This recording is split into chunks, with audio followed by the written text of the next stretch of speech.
मस्जिद के करीब बम धमाके में खातून जाँ बहक और 3 अफराद जख्मी हो गए। अफगान सूबे बल्ख के शहर मजार शरीफ में एक मस्जिद के करीब जोरदार धमाका हुआ। आलमी खबर रसा इदारे के मुताबिक धमाका इतनी शदीद नौयत का था कि आसपास की इमारतें लरज उठी और गाड़ियों के शीशे टूट गए। धमाके के बाद अफरा तफरी मच गई। 4 अफराद को शदीद जख्मी हालत में करीबी अस्पताल मुंतकिल किया गया, जहाँ एक शख्स के जाँ बहक होने की तस्दीक कर दी गई। तालिबान हुक्काम ने धमाके के बाद इलाके का मुहासरा कर लिया। इब्तदाई तहकीकात के दौरान पता चला कि धमाका मस्जिद में नस्ब डिवाइस में हुआ। ताहाल किसी ग्रुप ने धमाके की जिम्मेदारी कबूल नहीं की।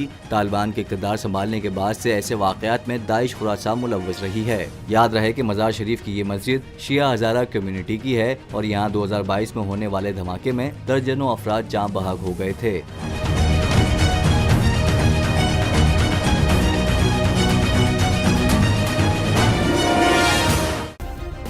सब्सक्राइब करें और बेल दबाएं ताकि कोई खबर रह न जाए।